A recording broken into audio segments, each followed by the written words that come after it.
चलिए तो बेटा आज अपन क्या पढ़ने वाले हैं, ओम का नियम, है ना। ओम का नियम पेपर में बहुत आता है और ओम के नियम के न्यूमेरिकल्स भी पेपर में आते हैं, तो इसको थोड़ा ध्यान से सुनना, इंपॉर्टेंट क्वेश्चन है ना। ये अभी कौन सा चैप्टर चल रहा है? चैप्टर चल रहा है ये तीसरा। कौन सा चल रहा है? तीसरा। चैप्टर का नाम क्या है? धारा विद्युत। क्या नाम है? धारा विद्युत। और आज जो टॉपिक पढ़ने वाले हैं वो क्या है? ओम का नियम। इसको इंग्लिश में ओम्स लॉ कहते हैं। क्या कहते हैं? Ohm's law. अब इसको समझते हैं। ओम जो है ना एक साइंटिस्ट का नाम है, जर्मन के साइंटिस्ट थे, जर्मनी। तो जर्मन साइंटिस्ट थे, इनका पूरा नाम क्या था? जॉर्ज साइमन ओम। क्या नाम था पूरा? जॉर्ज साइमन नाम। हालांकि अपन को पूरे नाम से क्या फर्क पड़ता है, अपन को तो ओम से मतलब है। किससे मतलब है? तो ऐसे समझ लो ओम एक नाम था किसका? साइंटिस्ट का। इन्होंने एक नियम दिया। क्या दिया? नियम। और इस नियम के आधार पर उन्होंने वोल्टेज और करंट, मतलब विभवांतर और धारा के बीच में एक संबंध स्थापित किया, रिलेशन बताया। और उस संबंध को जब स्थापित किया तो उस संबंध के आधार पर एक फॉर्मूला तैयार कर लिया, और वो जो फॉर्मूला बनाया वही उसका ओम्स लॉ कहलाया। तो उन्होंने क्या कहा मैं बता देता हूं। मान लो किसी चालक, ये मान लो एक चालक तार है ना, एक चालक तार है, और ये चालक तार के सिरों पर हमने एक बैटरी लगा दी, जिससे इसमें क्या आ गया? विभवांतर आ गया। क्या आ गया? विभवांतर। तो इस चालक तार में धारा प्रवाहित होने लगी। ऐसे इलेक्ट्रॉन हमेशा धारा के विपरीत दिशा में प्रवाहित होते हैं, इलेक्ट्रॉन इधर तो धारा इधर। ठीक है, बात समझ में आ गई? अब इन्होंने बस सिर्फ इतनी सी चीज बोली कि ये जो विभवांतर है और इस चालक तार में बहने वाली जो धारा है वो एक दूसरे के समानुपाती होती है। चालक तार में बहने वाली धारा चालक के सिरों पर लगाए गए विभवांतर के समानुपाती होती है। सिंपल सा। ये किसका निशान है? समानुपाती। ये क्या है? विभवांतर। ये क्या है? धारा। तो किसी चालक में बहने वाली धारा उसके सिरों पर लगाए गए विभवांतर के समानुपाती होती है। लगाए गए विभवांतर के समानुपाती होती है। हेलो, हाँ ठीक।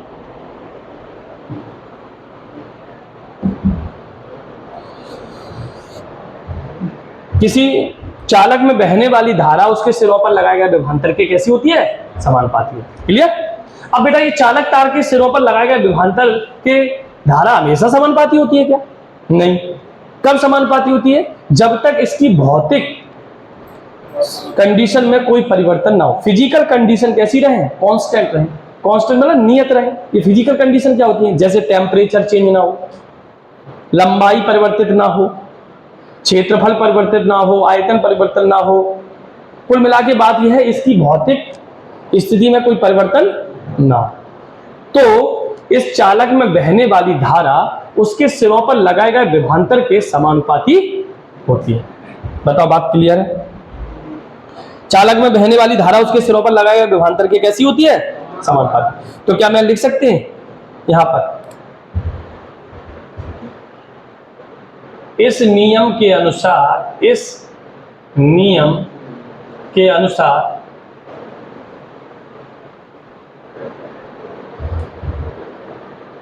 यदि किसी चालक की भौतिक स्थिति में परिवर्तन ना हो, भौतिक स्थिति में परिवर्तन ना हो का क्या मतलब है? चालक का ताप और विकृति में सब चीजें आ जाती है बेटा। विकृति में मतलब क्षेत्रफल, लंबाई, आयतन सब आ जाता है, इसलिए हमने विकृति लिख दी। किसी चालक की भौतिक स्थिति में परिवर्तन ना हो, मतलब चालक का ताप परिवर्तित ना हो, चालक की लंबाई परिवर्तित ना हो, चालक का क्षेत्रफल परिवर्तित ना हो, चालक का आयतन परिवर्तित ना हो।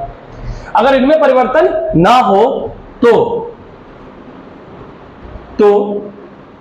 चालक में बहने वाली धारा, चालक में बहने वाली धारा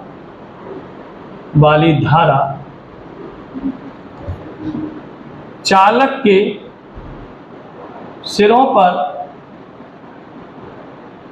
लगाए गए विभवांतर के समानुपाती होती है। अगर समानुपाती होती है तो हम इसको ऐसे लिख सकते हैं, अर्थात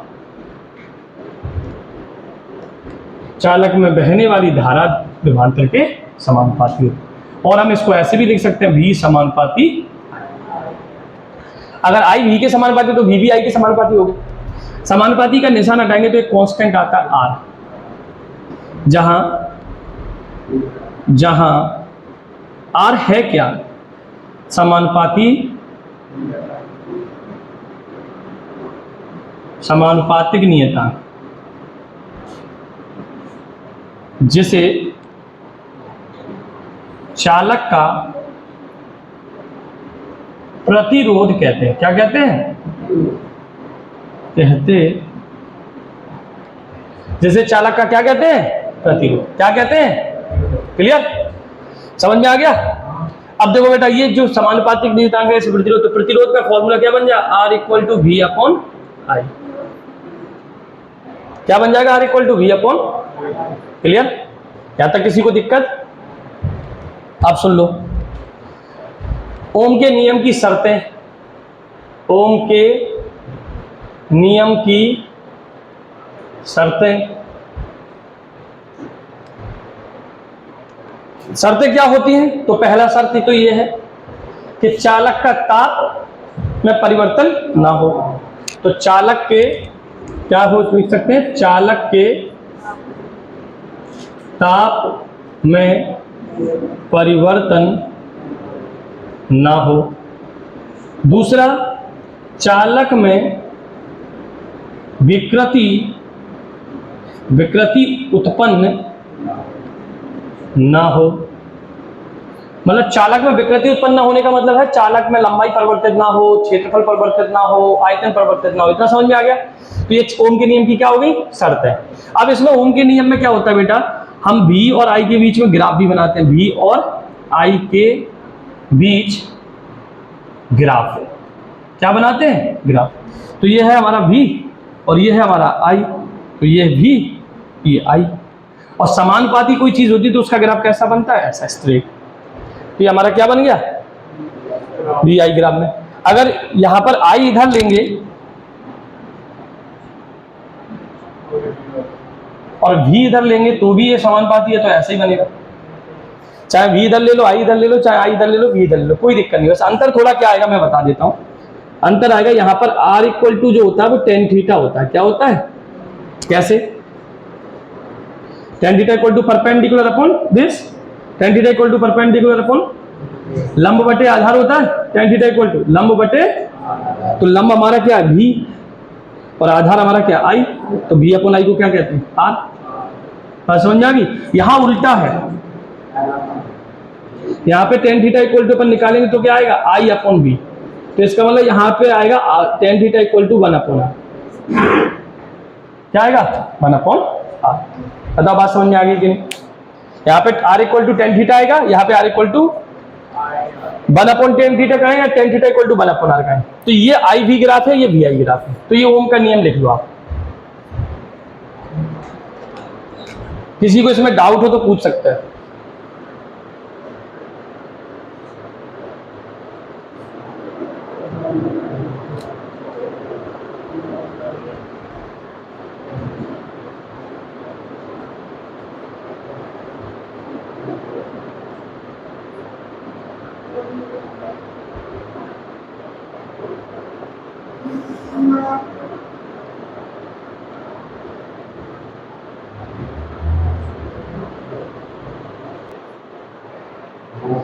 चलिए बेटा, तो अपन ने ओम्स का लॉ पढ़ लिया है। अब अपन देखते हैं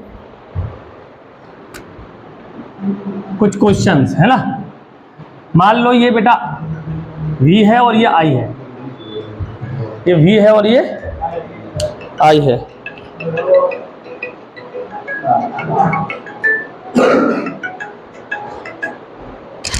हेलो हेलो,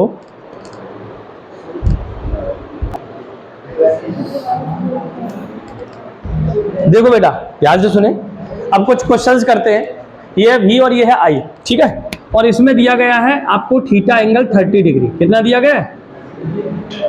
कितना दिया गया है? Theta 30 degree. और आपसे पूछ रहा है बताओ तार P का क्या रेजिस्टेंस हो, प्रतिरोध क्या होगा? प्रतिरोध ज्ञात करो।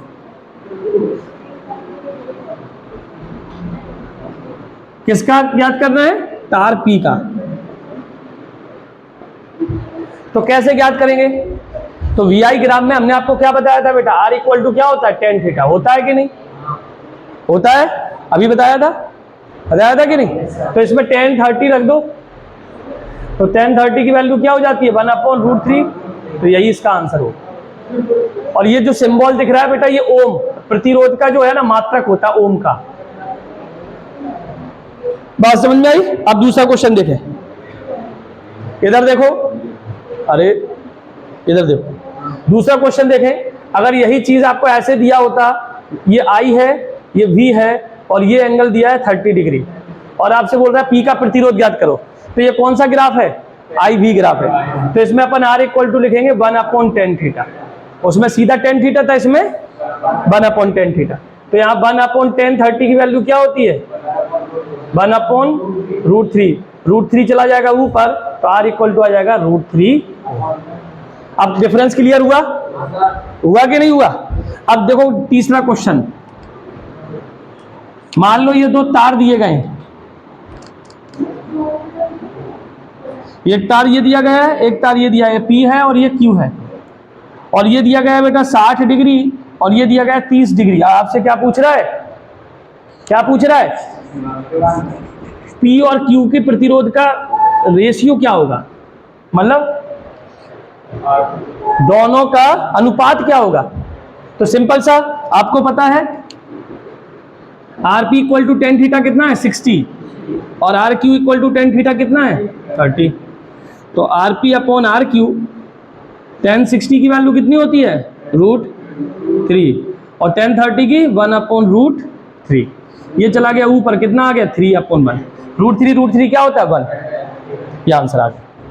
तो इसका आंसर ये लिखा हुआ है, इसका आंसर ये लिखा हुआ है, और इसका आंसर ये लिखा है। कर ले।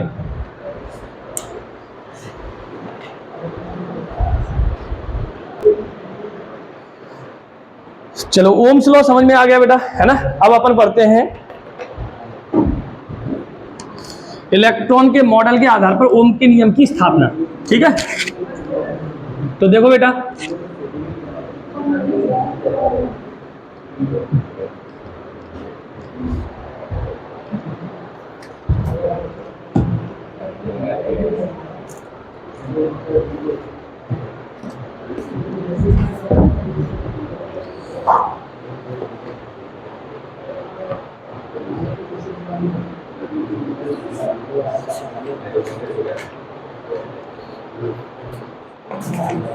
चलिए बेटा,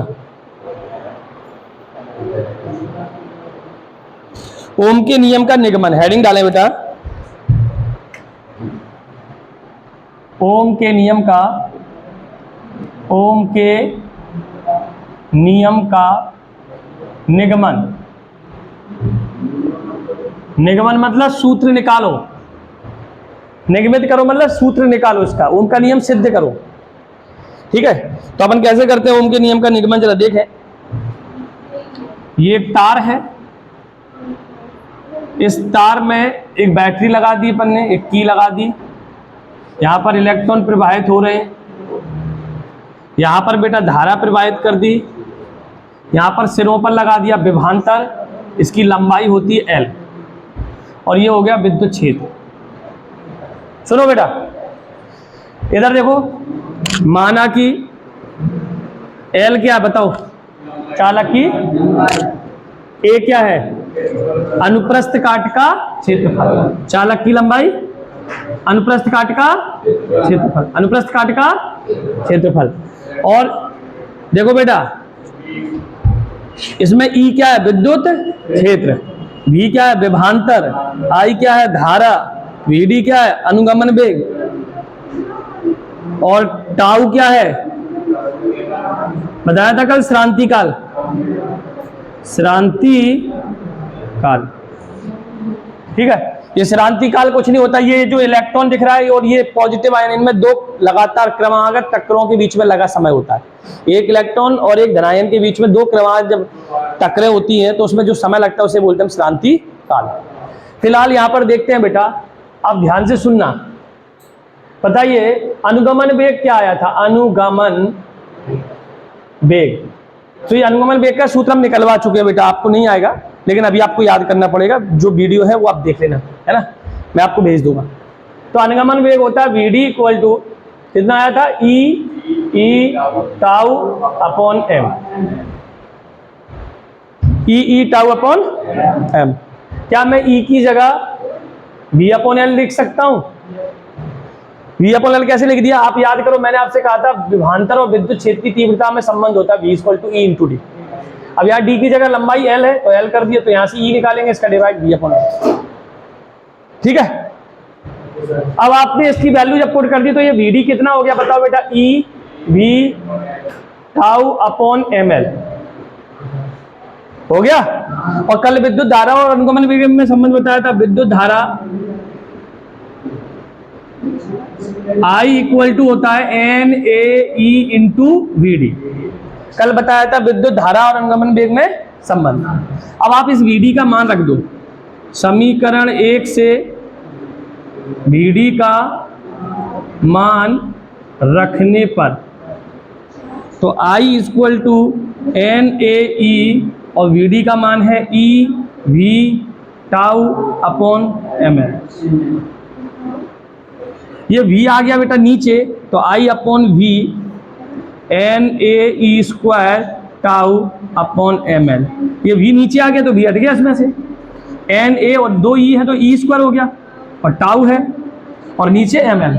बताओ यहां तक किसी को दिक्कत? अब इसको मैं क्या कर देता हूं, उल्टा कर देता हूं, क्या कर देता हूं, उल्टा।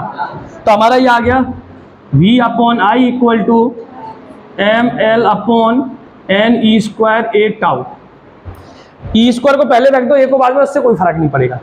और वी अपॉन आई क्या होता है बताओ, नियतांक होता है, याद करो,